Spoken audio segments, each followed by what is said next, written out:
Hi, everyone. This is Erica Mcfadden with the DD Planning Council. I wanted to thank you all today for joining us. Well, it's been a long, hard road for all of us since we started meeting in March. There have been significant changes in all areas of life, whether we're working for a state agency, we're a family member, we're a self-advocate, or we're a provider. But I know one thing that hasn't changed is that COVID-19 is still here. So like we did in March, we wanted to check in. You know, when we started these calls, that's what we did. We checked in to see how everyone was doing and what things we needed to work on. And we want to do the same today as we're, what are we, 7 months in now, and COVID's still here. To share successes, you know, we've come so far. We want to acknowledge that our state agencies have, for the most part, been pretty responsive to what we've asked for. So thank you all for those of you who are representing state agencies on the phone. But we also want to highlight today some barriers or issues that we still might be facing. And I just wanted to remind you guys that we're part of this network, and you guys have been seeing this, the ADDN. And just to remind you who's involved, it's the Arizona Center for Disability Law, NAU-IHD, the Sonoran USED at University of Arizona, the ARC of Arizona, the Native American Disability Law Center, and ADDPC. So we all use the information you provide us to collectively work with our state agencies, DHS, Access, CDD, and even the governor's office to advocate for policy changes. And we have been doing that all throughout this pandemic. So we want to continue to thank you for your feedback. And it's been very helpful as we've been able to advise on needed waiver flexibilities, visitation and voter policies, and basic communication and training gaps. And as long as COVID is here, we're going to continue to advocate. So today, with that said, we want to share what we're currently working on, but then we want to turn it over to you to hear how things are going. To kick it off, we want to start off with Cathy Sweeney-Daniel. She is a fierce advocate for her adult daughter with IDD, who is currently living with her right now. She moved out of her IDLA when COVID started. And I know her daughter really misses it. Cathy, do you want to share how things have changed for you and your family since COVID started? What's worked and where you're still struggling? Sure. Like Erica said, I have a daughter. She's 37 years old, hard to believe. She has lived in her own apartment with one other roommate for 15 years. And so she has now been home with us for going on 7 months. It was a hard transition for her because she's very independent, loves her life with her roommate and her apartment and their cat. And so I mean, she's a sweetheart, but it's definitely been hard for her. I decided when you asked me to talk just to be real and honest and vulnerable, because I know that's how we can all learn from each other, just sharing what's really going on. So the overriding themes, I think, for most parents, and I talk with a lot of family members, but there's 3 overriding things that came to mind for me since this transition. The first one is a lot of us are really tired. A lot of us have baby monitors in our bedrooms so we can hear their machines beep when they malfunction. So my husband and I, and like I said earlier, I'm kind of a newlywed, but I have the sweetest husband, my daughter, and he just adore each other. But so we can get some decent sleep, we're taking turns sleeping on the couch. So one's in there listening to the monitor and the other one, so we can get a good night's sleep every once in a while. And I know that's true for a lot of other parents as well, having the baby monitor so they can keep an eye and hear on things. Another theme, feeling that so many of us are feeling at times, are just feeling of overwhelm. That you know, we have a lot going on in our lives besides our children, you know, that have maybe moved home with us or are home with us. The parents that are home, and homeschooling their children. You know, I don't know how they do it. And I know of one mom with 3 children on the spectrum, and it's very, very hard for her. But and then those of us who have a child with medical involvement, my daughter has pulmonary hypertension issues, she had open heart surgery when she was 1. But anyways, I had to become her nurse because no one's been in our home for 7 months. And that's been really hard because we're very social people, and so is my daughter. When the 2 granddaughters come over for a swim, we got a potty chair that's on the side of our yard because my daughter's very vulnerable to COVID. She's the type of person it would affect. And in fact, her pulmonary hypertension specialist let me know he lost a patient very similar to my daughter with Down syndrome and heart and lung issues. And he said, keep doing what you're doing. And so that isolating. So, and I'll share later in a few minutes things that we help to alleviate that isolation.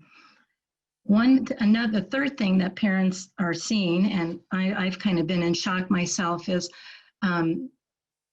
change in behaviors.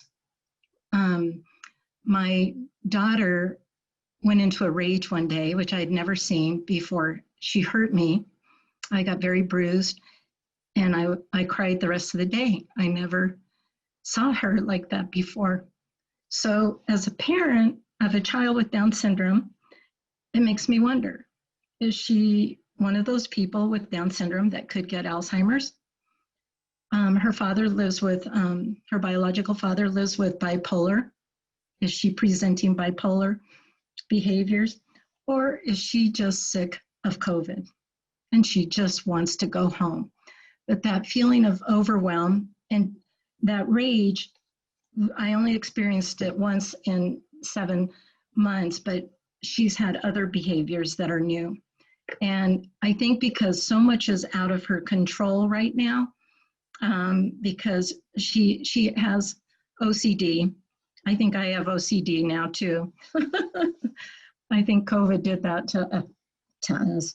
But I think we try and give her as much control over her life as possible. So she feels like she has some say in her life and some things that she can control.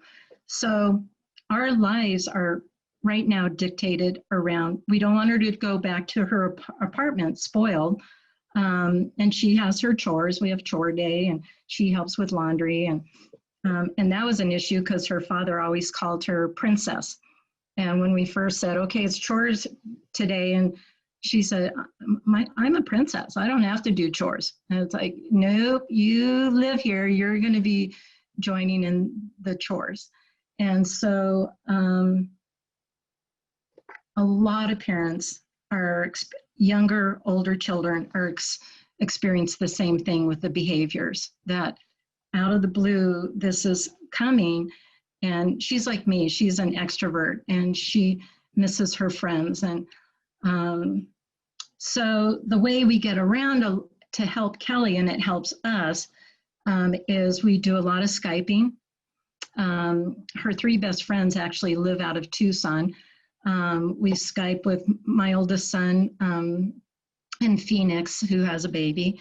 We'll Skype with anyone who wants. She loves doing that. What else is working for us? I've shared at a couple webinars. We do a lot of rock painting. Hundreds. We leave them as surprises in neighbors' yards, and because we have not been in a store for 7 months. And so my daughter has specific health eating. My husband, myself, I mean, we all have different, so I shop at 6 different stores to get the food we need, where we can go pick up. Not being able to go to stores has been really hard. And my daughter used to love to wander through Target or Walgreens, and we can't do that. It's not safe for her. And again, she's on this pump that is saving her life, it looks like it's a converted diabetic pump, but it's for her heart and lungs. And it has saved her life. She's the first person with Down syndrome that this doctor knows of that is wearing this pump with this strong medication for her heart and lungs. So she's at the top of their list of people they're worried about with COVID. Besides our child that we have living with us, we all have other bigger lives going on. I have a son that lives with bipolar that's moving in with us, and he's in a bad way. So it's not just that one child in DDD, it's like we have all these other things, our own medical issues going on in our lives on top of trying to help our child adjust to our new normal, you know? And so our house is gonna even get busier. And so the way I take care of myself as a mom, so I can be there for my family, is I have done this on and off over the years, but I'm religious about doing meditation. And I do it every morning and every night in a quiet place. And it just helps center me for the day. Kelly will usually take a little rest in the afternoon, which is nice. And that's the time I'll talk to girlfriends or other parents of children to try and lift them up and help them figure some things out. We go on lots of drives. I've shared before, we do scavenger hunts to find all the murals in Tucson. I think we have found half of them so far. And we do a picnic, and Kelly looks forward to that very much so. Yesterday we went to Apple Annie's, which I thought would be really safe. And we went to the orchard, and then we also went to the pumpkin patch. And it's a bit of a drive. I was shocked at the people that weren't wearing masks. So we had a deal, you know, it's like, okay, Kelly, we can go, but anytime someone's walking towards us with no mask, we go the opposite direction.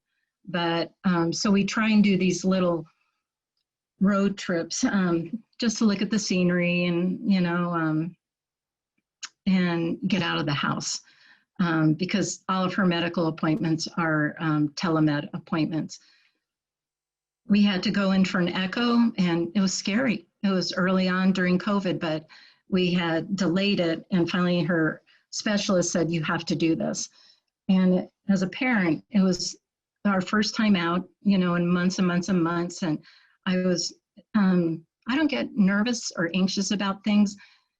COVID has made me nervous and anxious about things. I'm the mom with the Lysol wipes and the spray and the gloves and all that because she's so vulnerable. When we look at transitioning Kelly back to her apartment, I think this is going to be one of the hardest times for me because COVID has so many unknowns. I know some of the staff that support my daughter and her roommate, some of those staff have gotten COVID. We don't know and we can't dictate what people do in their private lives. And that's really hard as a parent who has a very medically involved child. And I don't know what that's going to look like. I know we'll have a big planning meeting before she goes back. We're still paying all her apartment stuff and her bills, which is hard. That money could be going, you know, to other things for her. But we want to give her some hope that she'll be able to get back to her apartment and her roommate. Again, we'll probably do a person-centered plan, a huge planning meeting, you know, weeks before she goes back. And right now, the reality is we know she will probably be with us through, I mean, her pulmonary hypertension, she asked him, when can I go home to my apartment? And his best guess, he said it's probably going to be March or April, if even, and he said maybe later, Kelly. So she's kind of stuck with us for now, and we make the best of it. We do Wii bowling. She loves that. And I wanted to end, and if you have questions, feel free to ask, but I wanted to end on some really good news because some really wonderful things have come out of COVID as well. One of the things, Kelly's, because of her heart and lung issues, for the past year, we've been working with a dietitian. And in the last 7 months, my daughter's lost 25 pounds. They said she very much needed to do. And her last appointment with a pH specialist, and he looked at her echo and he was shocked. He said, I never, ever see this with my patients. He said, it's nothing short of a miracle that her echo looked this good. So the pump, the medication she gets throughout her body 24/7, and the weight loss, she works out twice a day. Raise your hand if you work out twice a day, anybody? I don't see any hands up. And she's the one who, my sweet husband got Disney Plus on our TV. We only have one TV in our home. So we know all the Disney songs and movies and everything. But I said, she gets up and works out. In the evening, I said, you can either help me make dinner or do another workout if you want. She's now working out twice a day. And so giving her control with things like that has helped us, but also helped her. And she works out for an hour each time. So that takes care of a good part of the day. Her heart doctor, her dietitian, her pulmonary hypertension, they're all thrilled that she has lost 25 pounds since, because she eats well, but eats very healthy. And so my husband and I actually dropped a few pounds ourselves too. So that's been a really good thing. And then I've seen Kelly mature a lot. We can sit down and talk with her and explain things to her. And I love that. And what I really love this time that my daughter's been with us, she is my husband's daughter. They love each other so much. And 3 years ago when Kelly got sick and had to go on this pump and she was dying. And I said, we have to try something. And he said, well, we've never done this before with a person with Down syndrome. And I said, well, we must try it. So I'm actually cherishing this time that we have with my daughter. And we get a kick out of we laugh a lot because we all get a kick out of each other. The three of us are kind of dorky, and she'll say, you guys are weirdos. And so we're cherishing this time that we have with her. But the big decision is two big things. How do we get her back safely? And when we meet, I'm going to invite the director of the agency that supports Kelly to be a part of that conversation. How do we get her back safely? There's 8 staff in rotation that come in and out of her apartment, and that's scary to me as a mom. My question to them is, and I know DDD the other day, I think Zane said, has provided money so people can pay overtime to staff. So I'm thinking if there's just 2 or 3 staff, I know I'd feel more comfortable instead of 8, 9, 10 staff coming and going. So that's something that we're going to have to look at in a big way. But, I should have had her come in so you guys could meet her. I think she's on the treadmill. And deviating from her schedule, we have found, is very, very difficult for her. If something unexpected comes up, that's when we see that rage coming on her face. And I see that rage now that I had never seen before. So, we can sit and talk with her, mature conversations, and she usually will come around and be okay. But I think JJ, earlier you might have mentioned before we had even started that, what is that going to look like for staff when she gets back to her apartment? Because this is new behaviors that they probably, I know they haven't seen before with Kelly. So what is this going to look like, But we feel lucky, we feel blessed, to have each other. I'm thankful I have my husband who adores my daughter, because that's not true of every family. There's a lot of single mothers out there. There's a lot of step parents out there. And families are hurting. And one of the best things, and I've shared this at, I think, every webinar that I've been a part of, one of the best things that has happened to me, and I think I saw some people from DDD on here, but you know, we got a phone call from the director of the agency that supports my daughter, and that she was called to see how I was doing. Because, I'm dealing with big scary needles in my daughter's stomach and her pump beeping at 2 a.m. And I was so touched that the director of this agency called to check up on me. How are you doing? And I think if support coordinators, and either, like since Kelly's been home, I've been one of those people, I've had to go to the top. I've gone to the supervisor of the support coordinator for clarification on, when parents call me frustrated about things, of course, as a last resort, I send them to Arizona Center for Disability Law. But I also, say, we'll start here, and then if you don't get the right answer, then go to this person. Something else that I found out recently, DDD has a 24/7 hotline. So I had a mom that was, I talked to that was freaking out because her son hurt her, and she's a single mom, and she's scared he's going to be taken away, or CPS or would be called. In researching some things, or I think on one of these webinars, maybe it was Leah Gibbs shared that there's that 24/7 hotline for parents that are going through some really hard things, because behind closed doors, I think not everyone knows exactly what's going on, just how it's changed our lives so much as parents. And it's just for now. We all know life will get to normal someday, probably not till next year, but I told my husband, for now, our role is to keep Kelly safe. Does anyone have any questions or?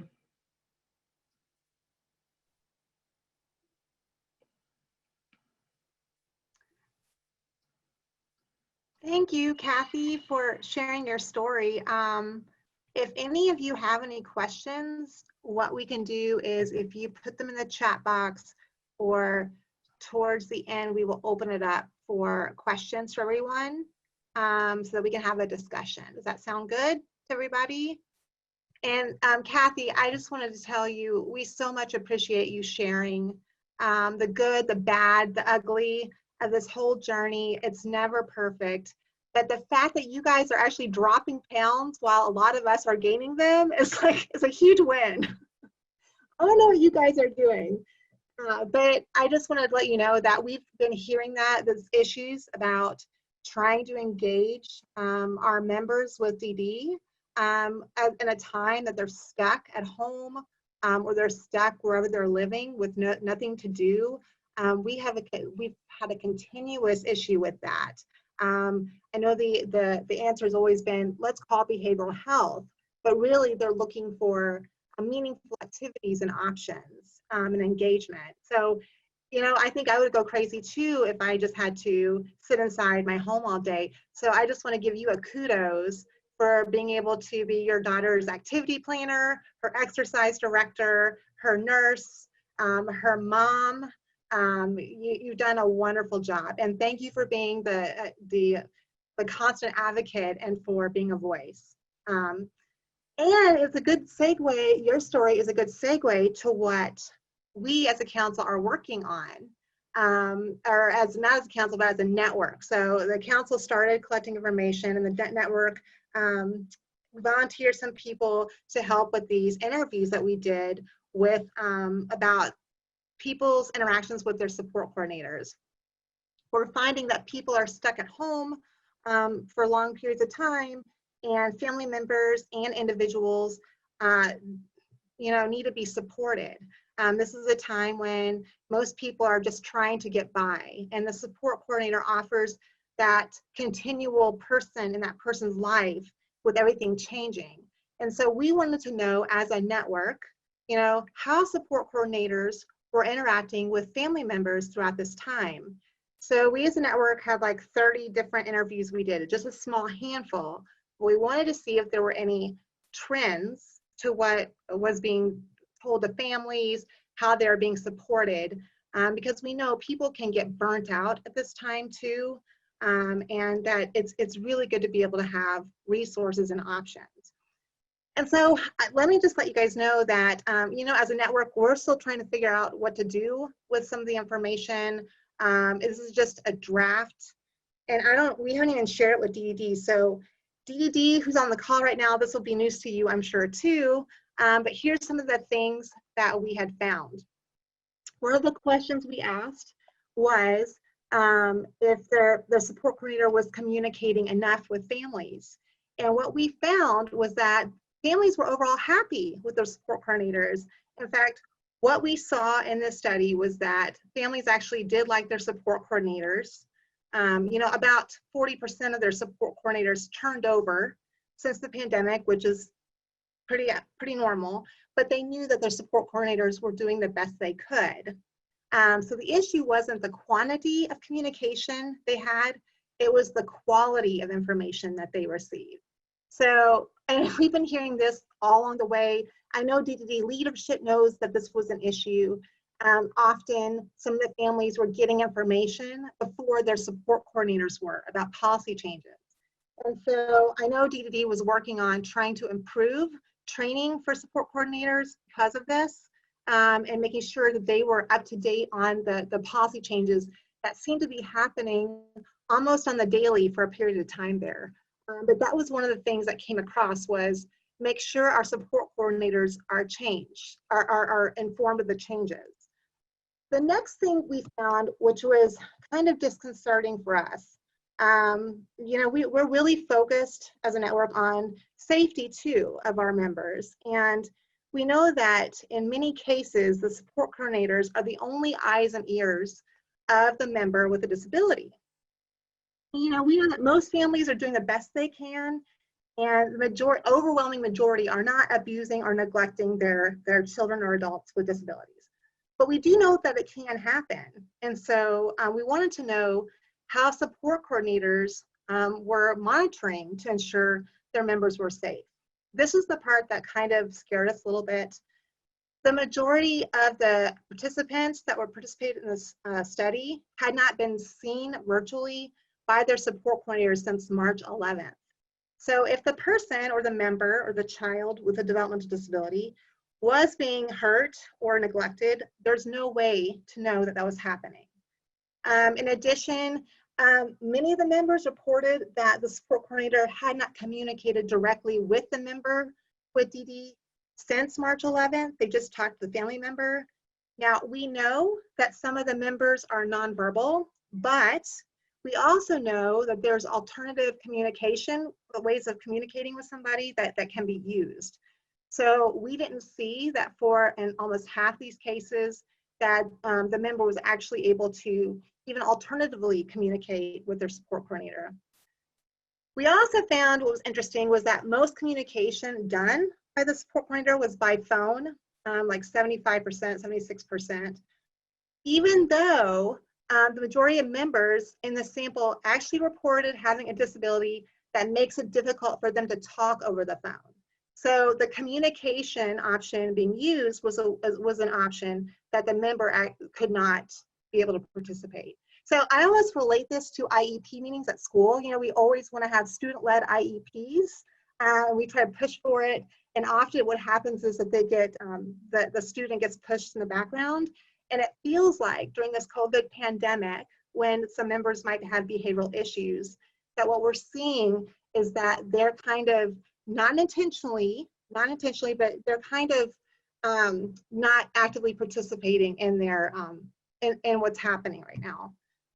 We also found that 60% of members were able to participate in virtual online meetings with their support coordinator, but many of them chose not to. The families chose not to, even though they could. So virtual meetings are a possibility for some of these members, but they're just not required. It's based on what's convenient for the family, which is important, but we also have to think about safety of the members as well. And also another thing that was disconcerting was that almost half of the participants were not even asked at all about their safety and well-being. Um, they might say something like, how are you doing? Or how's the member doing? But they're not able to provide health and safety assistance. The member might need like foods, cleaning supplies, food cards. So it seems that support coordinators need to be trained so they're more knowledgeable of resources and supports and the appropriate questions to ask during the pandemic to ensure that members feel safe and not afraid, that they don't have any worries, that kind of thing. And the last thing we found was that, and I mentioned this before, DDD members are not consistently expected to self-advocate, even if they're nonverbal. One of the most important lessons that we feel to teach both children and adults is the right to be free from abuse and what to do if they need help, if they feel scared or alone. And this is even more important during this pandemic when they may be more isolated and alone than ever before. But we're seeing through the small study that we did that there's an opposite response from the support coordination team. The majority of support coordinators had never shared with a member their right to be safe from harm and where to call if they felt afraid or unsafe. This even applied before the pandemic, which is a basic DDD member right. The other thing we found out is that only 24% of members with IDD were able to speak to their support coordinators alone.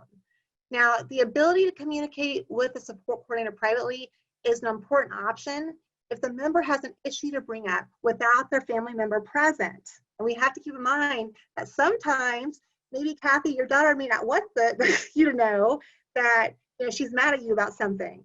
So it's how do we give them the ability to know that they can talk to their support coordinator alone? Not that I'm saying you did that, Cathy, but you're just an example.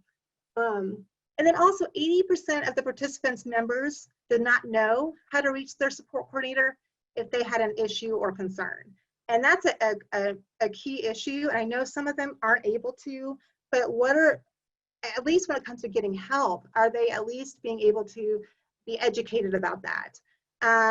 And often families stated it was because they were the ones that communicated to the support coordinator if there was an issue. But really, we have to think about how we can teach our members to self-advocate. Even when COVID lifts, hopefully one day, that they'll be able to speak up if something is happening to them. So we just wanted to share these findings with you because we feel like that's something that we're working on as a network now is what we can do moving forward. Because no matter what the emergency is, COVID, fires, whatever, that our members are able to advocate for themselves using alternative formats if possible. And we want to make sure that in an emergency, they know what to do. And so I just want to throw that out to you guys to see if some of the things that we mentioned, I know a lot of you on the phone may not have support coordinators, but I wanted to kind of throw it out there and get your thoughts. Actually, but before we do, I'm going to turn it over to JJ because I want to give enough time to have the robust discussion about what he's going to share as well, what Cathy shared, and the initial findings we had to see what you all thought. And I know JJ, you had some information to share with people on the phone about visitation and all that kind of thing. So I'm going to turn it over to you. Right. Thank you, Erica, and happy to be here again. It's amazing how long this pandemic is going, but I appreciate the Cathys of the world for surviving, obviously being advocates as well. A lot of what you said, Cathy, really hit home. My son, who's 13 and is a child with a disability, loves Target, so he often doesn't understand why we just go through the pickup and we just don't go in. It's just right there, and there is frustration and behaviors that are directly related to kind of the COVID limitations. He's very social like his dad and wants to be out there and is active, so I really appreciate you sharing such personal information, and I think it really sat home with everyone. And so putting back on my ACDL hat, one of the issues that we've seen come through is the lack of understanding from group homes that visitation policies can be modified even during COVID. Even on a broader scale, sometimes COVID has caused group homes and other day programs to literally shut down and limit access to services, limit access around the home, which we've received calls of people gaining a lot of weight. So Cathy, you know, your stories is amazing, you know, that you all have been able to do that. We've received calls of the opposite happening due to group homes restricting, you know, the members from going out of the home and limiting them to just their room. We've received calls from parents telling us that, you know, they've had to, you know, fight just to see their child. We've had to write letters, you know, with a lot of legal information in it to kind of reiterate what's already out there. So I want to tell the folks that are out there that there are rules on the books, both national CDC guidance and also Arizona Department of Health Services guidance that allows you to visit your child or your loved one, whether they be in a group home setting, a hospital setting. And we've been successful in writing those letters, but what's frustrating all the time is that we have to expend resources on something that's already written, already in policy. And so we're asking for anybody out there, and especially the state, to continue to educate group homes, providers, et cetera, that this is possible. Visitation, even with COVID, is possible. And I think 7 months later, what we're now about to enter is a new phase. We're seeing numbers go down, which is great. Well, let's hope that continues. And if it does continue, then the access to visitation, the access to community programs, the access out of the home should increase. But the fear that we have at the Center for Disability Law is there's not going to be any adjustment. As we're hearing our governor say the message generally to everyone to be healthy and be out, we're not seeing that same kind of message being relayed to our community. You know, it's more restrictive. And when someone lives in the community, like Cathy's daughter, or in group home settings, you know, we should not restrict their ability to be out in the community so long as it's done in a safe way. And that's what I've heard from some of our meetings with the state officials is, you know, there are measures that everyone needs to take place. And nowhere have we advocated for, you know, Cathy brings up a good point, visiting a pumpkin patch. You know, you're outdoors, you can socially distance, you can still wear a mask. To me, that's a safe activity. But we're not seeing people think outside of the box. You know, what we're hearing is things like, well, either they stay home, so there's this complete shutdown is you can't go anywhere, or we've heard what I don't think is a creative solution of, well, we'll take them just for a drive. And it's not Cathy's idea of doing a scavenger hunt. It's a drive around the block. It doesn't have any real motivation. And so you could further frustrate the individual by saying, oh, we're going to go for a drive, when that drive really doesn't amount to much. You know, and I can only speak for my child. He wants now for me to drive an extra block and literally points me to a different way to get to our house just for that extra time. And he uses a speech device, and he's able to relay that information. And so we need to make sure that we are hearing and listening to our members. And so I'm just going to circle back to one of the things Erica said. We have a support coordinator, and although my son uses a speech device and it takes him quite a long time to say a few words, the time needs to be spent to hear from him as well. And so what we wanted to do in this first session is hear from all of you, hear things that you're hearing on the ground, share those stories so that the next time we come back with all of you, we can address those. It's ACDL's goal to produce a self-advocacy letter that you can utilize and go and approach the group home, approach the day program, to make sure that you yourself or you as a family, loved one, guardian, support person can assist them in getting access to services or just even access out of the home. And so I know we're limited on time today for speaking, and I'm going to try to stop myself very soon so that we can hear from you. And so, like I said, I do want to hear the stories. You can always call us, but like Cathy said, when she said we're the last resort, I don't want to take that as don't call us until the end, but it's really, you don't want to call a lawyer right off the bat. There's a lot of self-advocacy that can be done before calling the lawyers. But it is our goal to assist as many people as possible during COVID. We've shifted our focus on COVID-related issues. So just know that we're open for that purpose. And this is our next goal, is to make sure that things open safely, but are inclusive of people with disabilities. Because the last thing we want is for group homes and other community-based settings to look like institutions. That will only set us back. And I think what we've learned from this pandemic is that people with disabilities need to be included in the planning process, but also need to be included out in the community. So I'm really looking forward to some of the feedback that you all provide us, some of the stories that you are living or that you've heard. One of the power of parents is there's a great network of stories that go through that. And I know Cathy's heard from parents. I know my wife has a Facebook group where there's a lot of message boards and discussions and questions. So obviously I want you to respect people's confidentiality, but if you have a story to share without putting a name on it, at least we'll know of the issue. But if it's a story about yourself or about your child or loved one, we are interested in hearing that to make sure that our next session is very tailored to what you all need to hear about. But I think from our perspective, 7 months, what we're seeing now is people going back to school, people going out in the community, but they all want to do it in a safe way. But they don't want to be behind when everyone else is going out and everyone else is going to school or going to the community. They want to be there as well. So I'm interested in hearing from folks. Erica, I'll stop there unless if you have any specific questions, but I really just want to kind of open the discussion and hear from folks. I shared a couple stories of what we heard, but I'm sure there's a lot more out there. No, I think we're good, JJ. Thank you for that. I'm going to turn it over to, I think, who is moderating today? Is it Nick? Nicholas, are you doing it or Jeff? It'll be between me and Sarah here. Okay. But yeah, I just want to welcome everyone to share, as JJ just indicated. We have a hand raised, so I'll go to Cheryl in a minute. But I just wanted to kind of catch people up verbally with some of the chat conversation.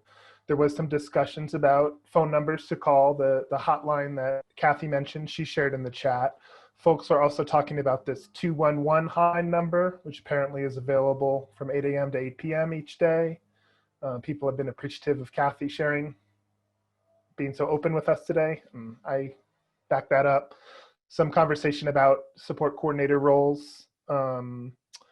And yeah, just some people echoing that they miss their community too, in the same way that folks were just talking about. So if people do choose to share in the chat, we'll eventually read it out loud to people. I want to remind that the way to raise your hand if you want to share verbally is you click the participants button, and then at the bottom of the screen, there's a raise hand button, and we'll call on you and unmute you. If you're on the phone, you can dial *9. So with that, I see Cheryl's hand up. Cheryl, I'm going to prompt you to unmute yourself now, and then you're welcome to share. Thank you very much. First of all, I want to say I'm Cheryl Luban. I am a support coordinator with the Peoria office with DDD. I want to thank Cathy because the reason I joined today is to find out really what the families, what the clients are feeling, because it is very difficult to get, even prior to COVID, it was difficult to get many families, depending on culture and family composition, to open up about what they really need. But as a support coordinator, my families and my clients are in my heart even more now. I love my job. It's a passion. I've been in the field of servicing families and went to school and college and quite a bit still on my student loan. So I have a lot invested financially, but more so my heart, my passion. And as a support coordinator currently, because I returned to it, I had went to work in other areas of DES. I find that when you do provide the information to the families that about their safeguards, about their risks, about their rights, their health safeguards and things like that, when you provide them the documentation, the pamphlets, the websites, whatever, many of my families have been with DDD a long time. And I still, at every review, every 90-day review, I still will mention and I still will talk about the rights, because if they don't know their rights, or if something does happen, whether it's with a support coordinator, DTA, a habilitation, or where if they don't know their rights, they don't know what to do about it, and they may keep silent. I do find that during the COVID, the things that Cathy shared, I will be passing on to my families. I make a call weekly to check on my clients to see if how they're doing during the COVID, and we're supposed to all be doing that. And I do get the feedback that they don't know what to do with themselves. They don't know what to do during the day. So Cathy, those painting the rocks, going on scavenger hunts, all those things you suggested, that was quite a bit I'm going to share with my families. And also, we do have access to food boxes and different things, especially through COVID. DES also sends out flyers to a lot of the families, or sends them to us. And the way of communication for me mostly now is through the Google Meet. And you're right, Erica, many families, they either don't know how, many grandparents are the guardians of some of our clients, and they don't know how, or they don't have access to it. So you're not able to see the client. You're not able to know if they have any bruise marks or if they're sad or their demeanor. So that disturbs me greatly. And I just wanted to say that there is a lot involved in the 90-day reviews, but I don't think a whole lot of support coordinators go into detail and go over it. A lot of the families are hesitant to report things, and we get our reports, our incident reports from DTA providers, from other people, schools, things like that. And during COVID, those months that everybody was away from school, away from DTA, you're right, Erica, we have no idea what may be going on in the home. So it's important to ask open-ended questions more than just what your job requires on the planning document. It requires asking how someone's feeling, what do they do, you know, it's very important. So I thank you for this invitation, and I look forward to sharing Cathy's information and just letting you know that as most support coordinators I know work very hard. We work past the hours we have to, but you're right, there's different difficulties that we're faced with because of COVID that we need to address and put into policy and speak up. Thank you. Cheryl, this is Erica. I just want to thank you so much for being here today, and I just wanted you to know how much we appreciate you. And after we did this initial interview with the families, we recognized how hard your jobs are. You know, especially if you have families who are abusing their kids, they're not going to necessarily want you to be. So you're supposed to have family choice, right? So Right. we understand that almost like the ethical dilemma that you all are in as support coordinators. It seems like a lot of the advice that came out of these findings have to do more with DDD leadership and how they're supporting the support coordinators to help the families. So I just wanted you to recognize, and we saw that too, that it was very, we have support coordinators who are going above and beyond, and some who are just doing the bare minimum. So you obviously are one of the ones that went above and beyond. There is really, it's kind of up, There's you know. a big turnover. Yes, it's true, Erica, because there is a big turnover. Support coordinators, I hate to mention dollars, but they make $2 more than McDonald's workers. And they went to school, they have masters, and we have, you know, degrees, we have certificates.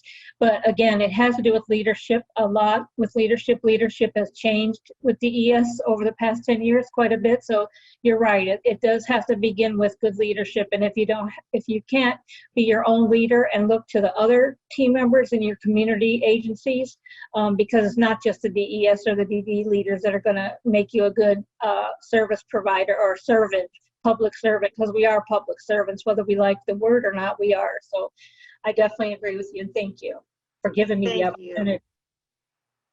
No, thank you, Cheryl, for coming today. We really appreciate it. Oh, you're welcome. I don't know how to mute myself back. Oh, I see.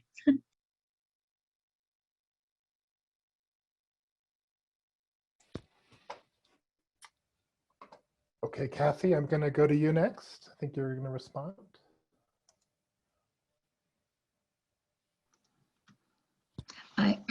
I would just like to publicly give Cheryl kudos because I'm on a lot of webinars.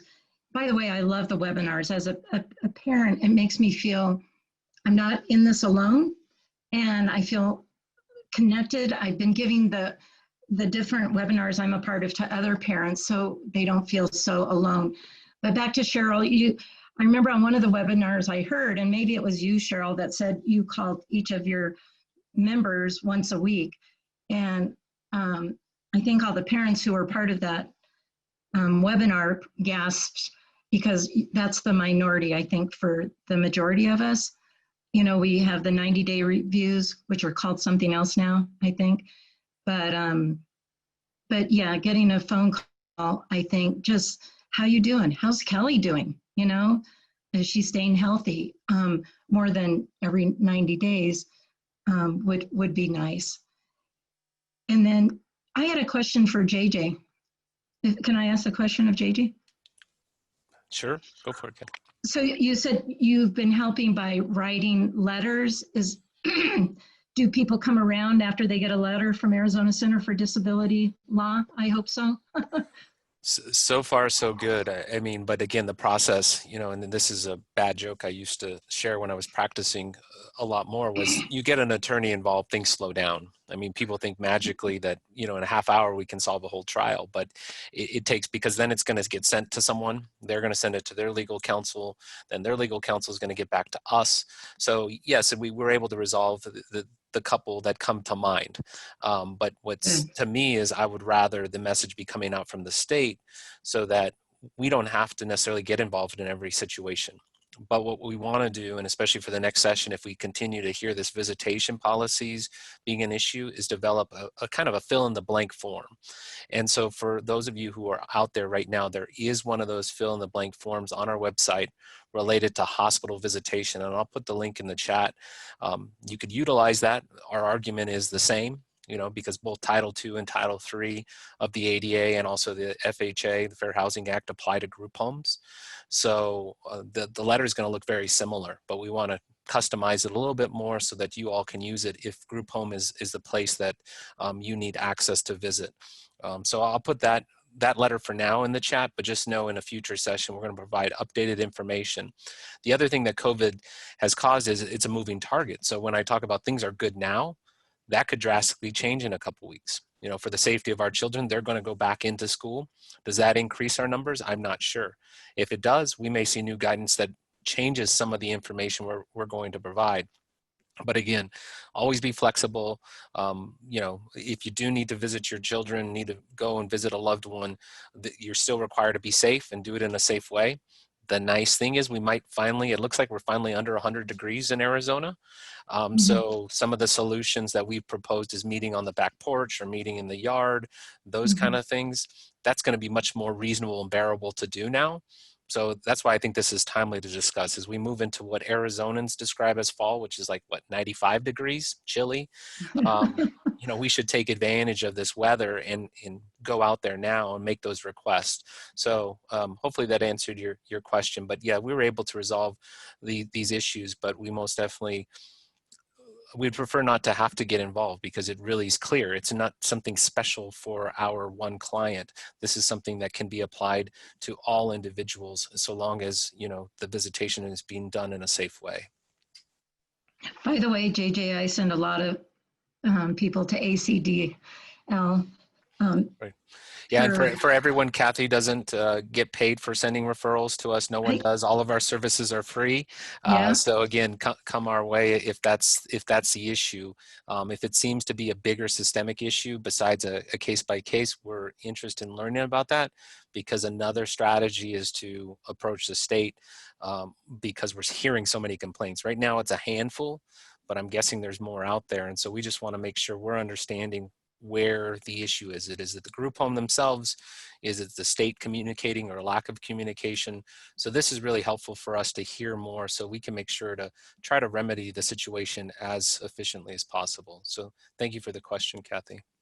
Can I just piggyback on something? Yesterday, I got a message from a support coordinator, and a man with an intellectual disability died alone in the hospital because no one was allowed to go visit him. And it just breaks my heart to hear stories like that. I think people aren't understanding. Or on one webinar I shared about that mom that called me and her son was in the hospital, and I contacted my old boss, Ron Barber, and he called and wrote them a letter, and she got to go see her son in the hospital when he was very, very ill.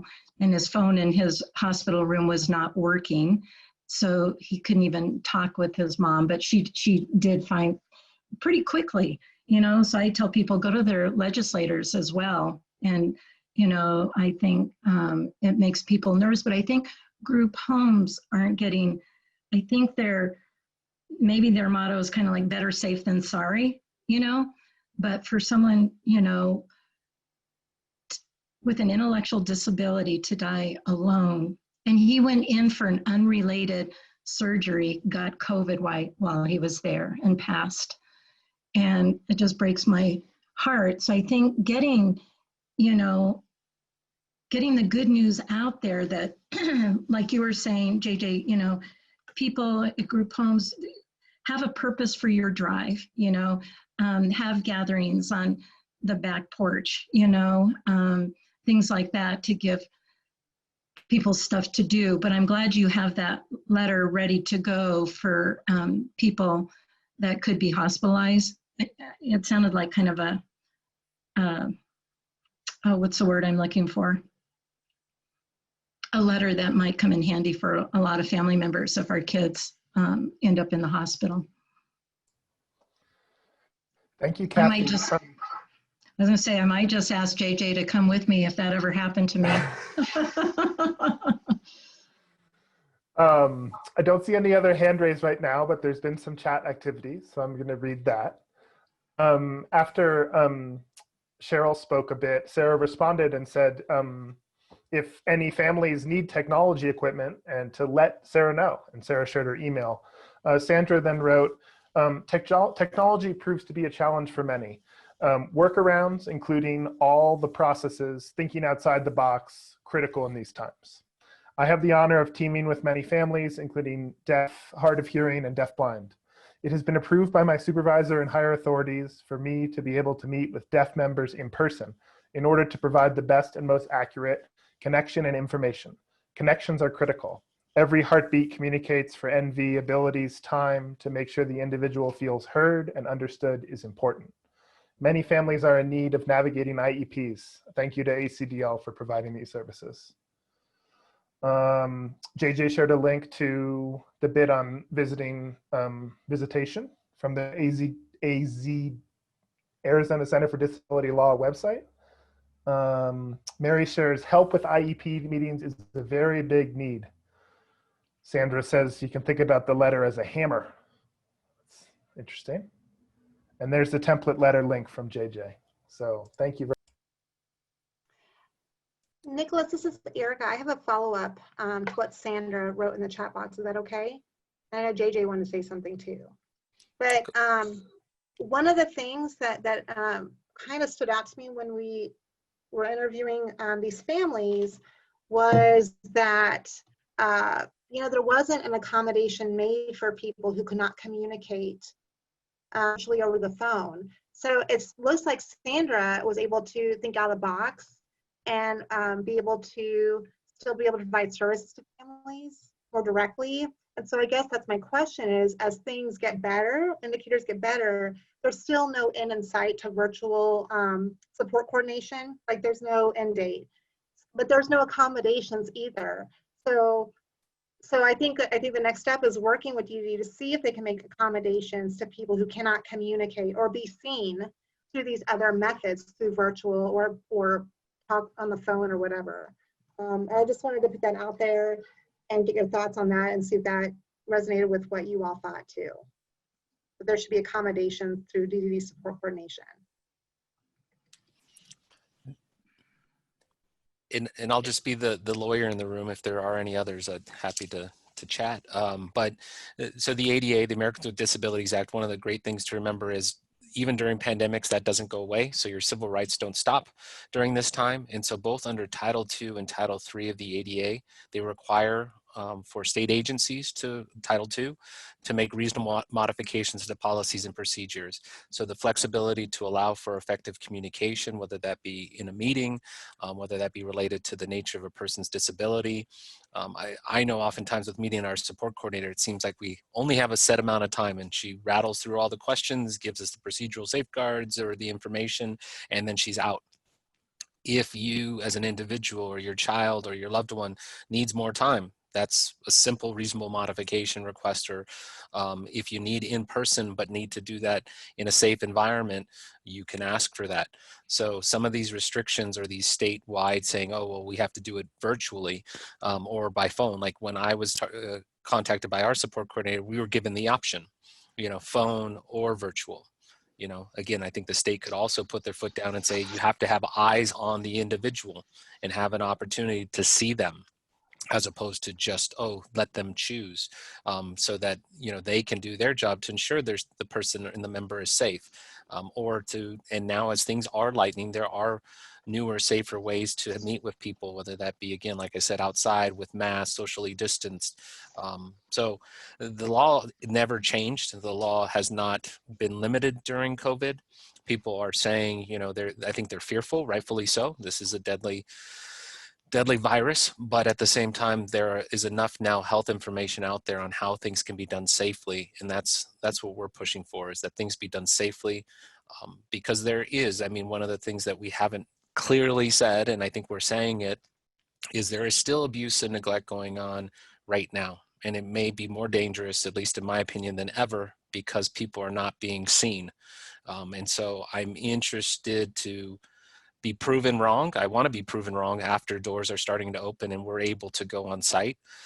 So that was something else I was supposed to share earlier. So what ACDL is doing right now is virtual monitoring. So that means we're calling group homes, facilities, state hospitals, etc., and asking a series of questions, not just related to COVID, but related to members, residents, etc., and their safety.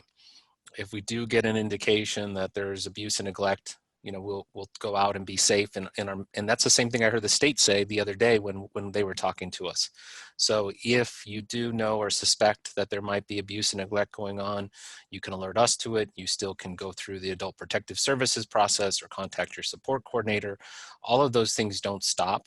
It's just we're trying to do it in a different way and in a safe way. So I want to make sure that's clear as well, that if you do suspect or know of someone who's being abused and neglected during this time, contact us or your support coordinator or Adult Protective Services.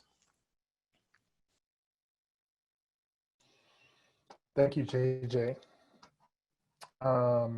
So Sandra wrote, challenge is very real. I think she was replying to some of Erica's comments about that.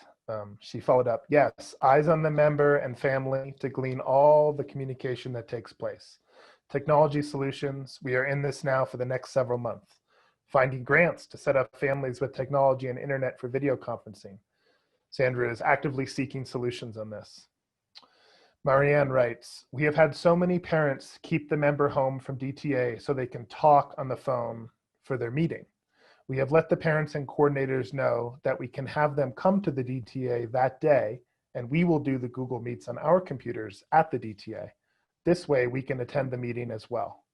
Coordinators are telling us that they are required to have eyes on the members from now on. Erica's asking a little bit of clarification about when that happened. I just want to remind, if people want to share verbally, to use the raised hand function. On the computer, you click participants, and then the raised hand is at the bottom of the participants list. On the phone, you can type *9 and your hand will be raised.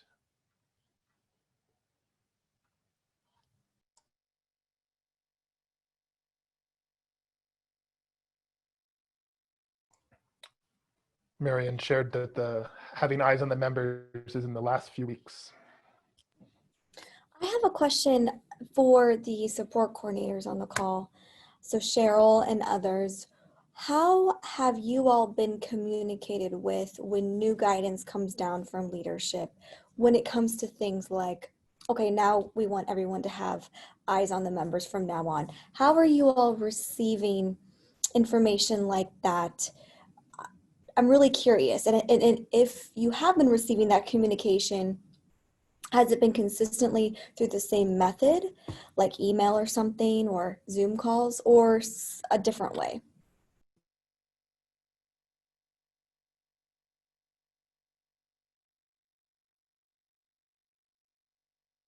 Sarah, unless one of them want to speak up, we just met with Zane yesterday. Was it yesterday, guys? Yesterday. And they said that what they're doing, and it's support coordinators on the phone, correct me if I'm wrong, but they were going to address this issue, and they're going to do that by having a short cheat sheet for support coordinators on frequently asked questions that family members ask. Now, that doesn't address, policy changes that support coordinators may not know are in existence, like this whole requiring them to have eyes on the person, which obviously that's not coming down all the way. They're also, I guess Zane had regional meetings with the support coordinators to discuss all this. but it wasn't clear to me and you all on the DDD network team that were on that call, if that was just a one and done, or I know he said that they're going to continue to have town halls, but they were doing that before. But they're only doing it quarterly, and they're only doing the tip sheet, the frequently asked questions sheet for the DDD support coordinators. And then they said they're still continuing to send out regular emails. That's all the communication I heard to address this issue. Are there others that we're missing? And it seems like it's not effective if that's the case.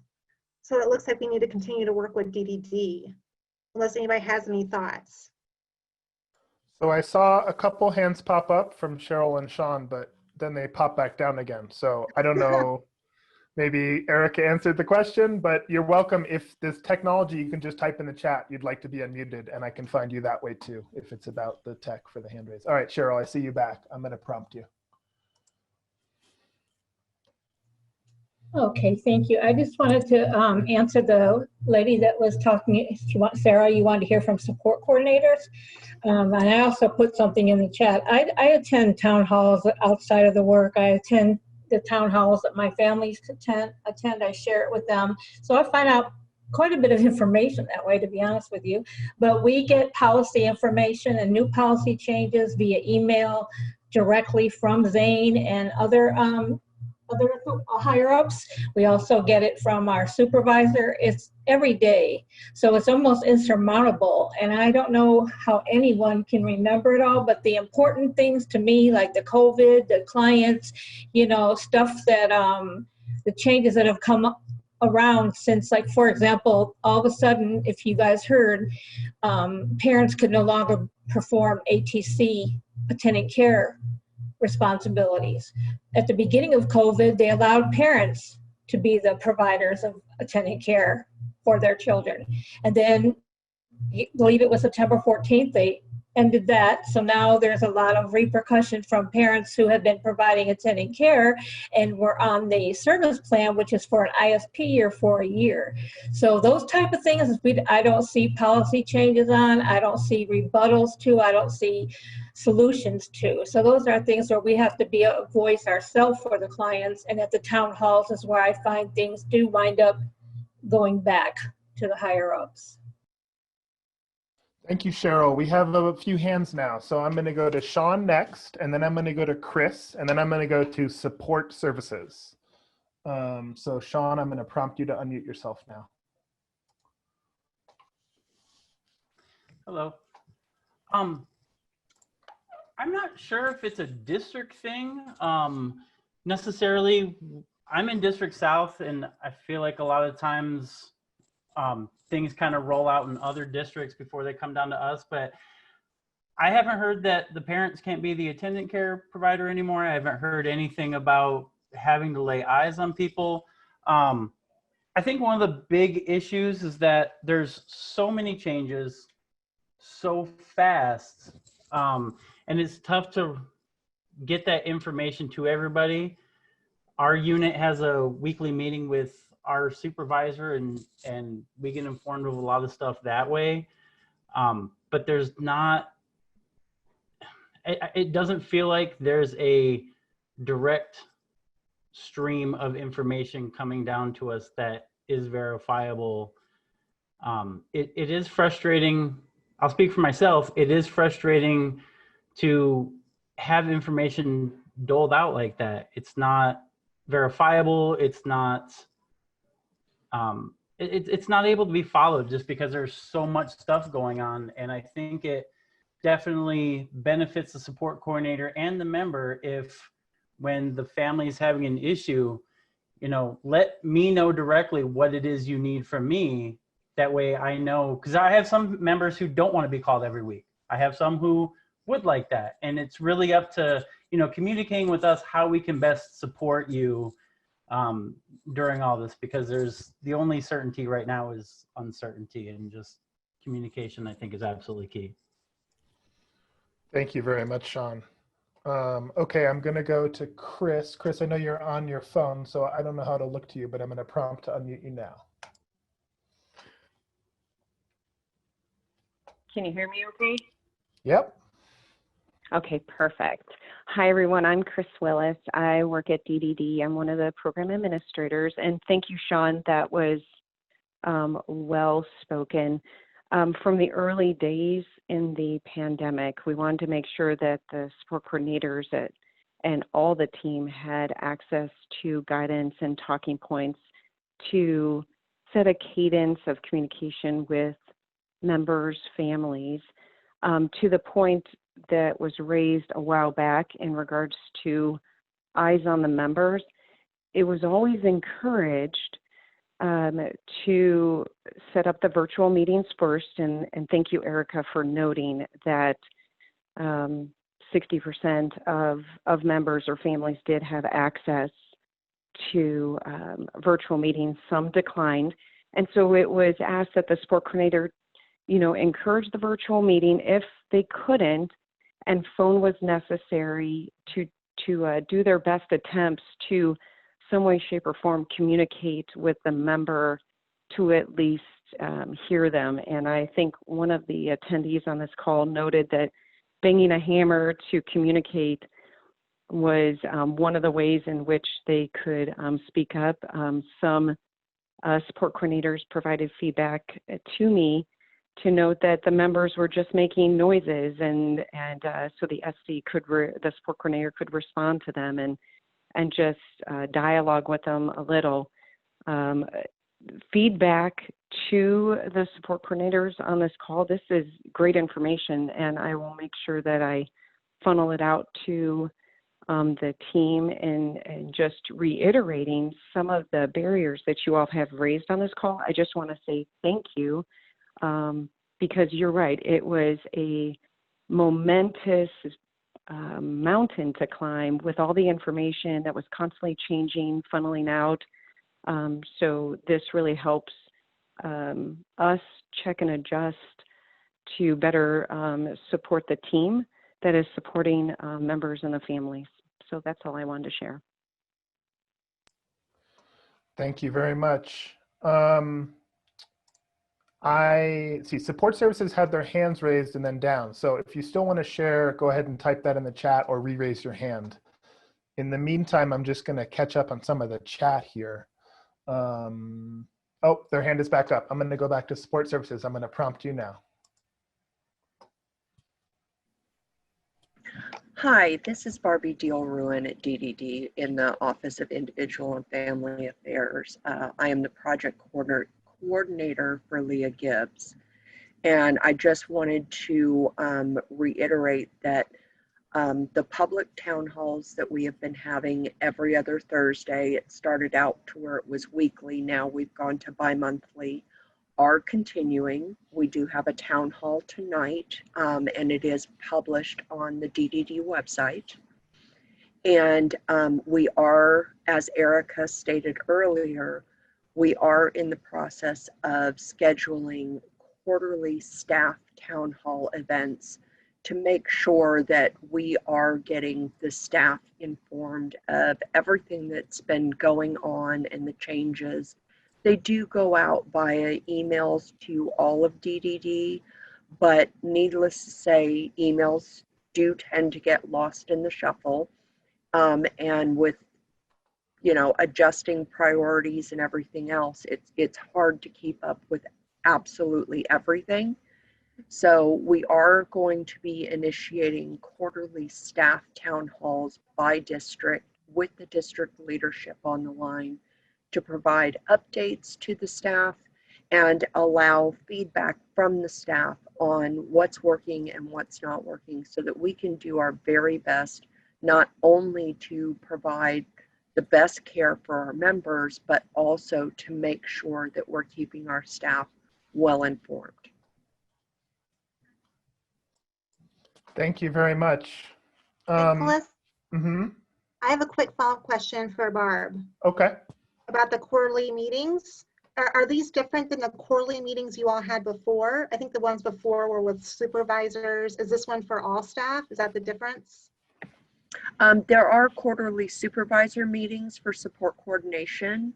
We are just starting to initiate all staff quarterly town hall type events to do an overview of any changes that are going on with DDD, all of the stuff that, you know, it does go out in DD email messages, but to reiterate to the staff, make sure that they do understand, give them the opportunity to ask questions and provide feedback on any changes that we do have to implement, because in the world of COVID-19, things are changing pretty rapidly, and it is increasingly difficult to keep up with everything.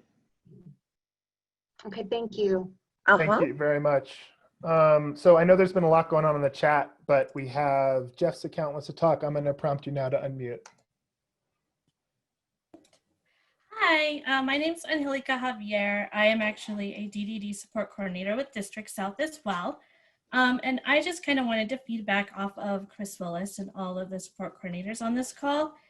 With regards to keeping eyes or getting eyes on a member, it's just an access policy where we do have to jot down observations, because typically when we go in home for these visits, we do have to jot down our observations and, you know, do some kind of interaction with members.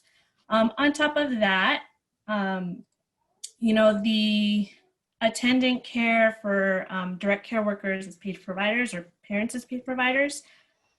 We've been given consistent communication with regards to how that rolls out and when that's going to be weaned out, if that's even the case. Right now, we haven't really received anything because right now we're keeping things as is. So I just kind of wanted to provide that feedback and, you know, agree with everyone in the sense of communication is definitely getting better. Our quarterly town halls have been honestly a blessing in disguise, so that way we are more aware of what is happening, because we are aware that there may be a gap. So that's really it. Thank you very much for sharing. I don't see hand raised, so I'm going to catch up on the chat here a little bit. So when people started talking about parents not being able to provide ATC for their children, people were expressed some confusion and about that, and that's, I'm thankful for the comment we just heard, at least from that person. Cindy shares, there is a cascading of information that goes on at all tiers, and different huddle meetings that individuals attend, and it's been happening for months. Sandra also shares, I think this is in response to how information is disseminated within to DDD sports coordinators, often by emails and reviewed daily in huddles, which we have daily. Sometimes it is like the telephone game. Bottom line, our team huddles that take place clarify the details, and they have an amazing supervisor that knows policy and is not afraid to reach out, but shares high level of frustration that Sean shared as well about communication. Ken wants to know about information, when we get clear information about the ATC for members, is it only members under 18? Marianne thinks that information is given out, but interpretation is different from different people. Erica shared that Sean is right, that communication frequency with sport coordinators is individual. The consistent agreement by the participant is that families want to be communicated with when there's a policy change. Sandra shares so much information and modifications. We are in uncharted territories, and therefore decisions are made in the best interest of the member at the time. Cindy writes, there is a cross-district support coordinator team that is working on communication to make certain that we have good processes in place for all communication across teams, getting it right, which is the right form for communication. Sarah's happy to hear that from Cindy, and asked how support coordinators want to hear information. Heather shares, in regards to the ATC, the only notice we have seen as an agency is that parents cannot provide ATC to their school-age children while the member is doing school. Is this correct? So she's asking.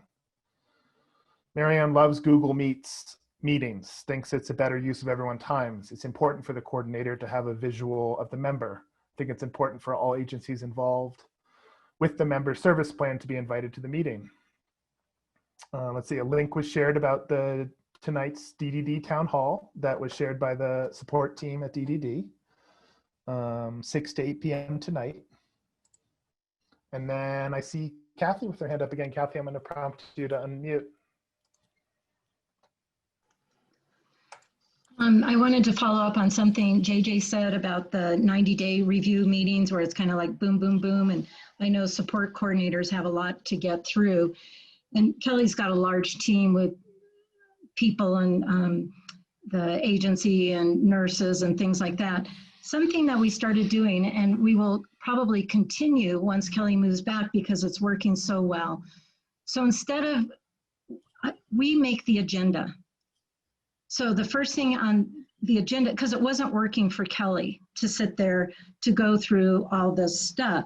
So what's at the top of our agenda, what does Kelly want to talk about? That should be a priority. Then she talks about the things she's happy to share. The next thing is what do we need as parents to talk about? Then we talk about her recent medical appointments and upcoming appointments. And every time the support coordinator has said, I got all the information from your agenda that I needed. So, but it makes it a more family-friendly way for our family. And because Kelly gets to talk first about things that exciting that are happening in her life, she's more vested in this meeting, you know, and we do the Google face-to-face so everyone can see each other. But it's worked so well, like I said, I think we're gonna continue. And just the night before I sit with Kelly, what do you wanna talk about at your meeting? My husband and I talk about what we need to talk about, and medical stuff, of course, needs to come up for my daughter, but it's working really, really well. So I just wanted to share that bit of information for other family members and support coordinators. It might be something that would work for some of your families as well. Thank you, Cathy. So we're approaching 11:30 here.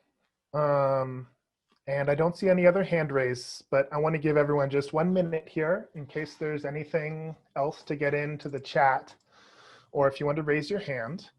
I just want to remind everyone, you know, our team tries to do a good job of getting all this information from the chat somewhere accessible, but you also can save all this information from the chat right now. If you go to the chat, there's this ... button that appears just above where you type. And if you click the ... button, one of the options is save chat. And that'll just pull that right down to your computer right away if you need it. I just wanted to remind everyone there. Hey, Nicholas, one parting thought. So one of the takeaways I got from the group today is that it sounds like DDD is working on it, so that's good. So we'll have to monitor to see how things are going with communication with your support coordinators, so that's a positive. The second thing is, though, I heard is that everybody needs more information on activities to do during the day and recreational or online types of things, like just a mix of things, especially if people are staying at home. So maybe that's something that we can look at developing for everyone, for support coordinators, families, individuals. That's something that we can work on. And I don't know if there's anything else, but and I know JJ was going to work on that guidance document for everybody. Right. For visitation. Yeah, I was just going to add, you know, I appreciate everyone for their comments and hearing that DDD is working on that. We understand it's a moving target, but we also know how important communication with DDD support coordinators are. As a parent, I know that that's kind of our access to information sometimes of what needs to go out. Also, it's the point of contact of who we're supposed to, you know, file complaints of or bring issues up for. So we know you have a very important job, and we're appreciative that you're making those modifications and share that far and wide. And you've heard some good best practices, I think, today, and share that with your colleagues to pass along to other families or other ideas. And I'll just, you know, jump on what Cathy said about kind of just the app and the video. There's so many apps now on physical activities that you can put on your television that might lead to just some physical activity. And if that's something folks can do, I think it's a great idea, Cathy, that you were able to implement in your home. And I think is a simple solution a lot of folks could do regardless of where they're living. Thank you, JJ and Erica. I don't see any more hands raised. There was a comment in the chat suggesting a free app for deaf or deafblind persons. There's a link there. And then people are thanking us and grateful for a little bit of community and information that went through this morning. So yeah, I don't see anyone else with their hand raised, so I think we can close. So thank you everyone for joining us. As always, be in touch and keep your eyes peeled for the next session. Thank you. Thanks, everyone.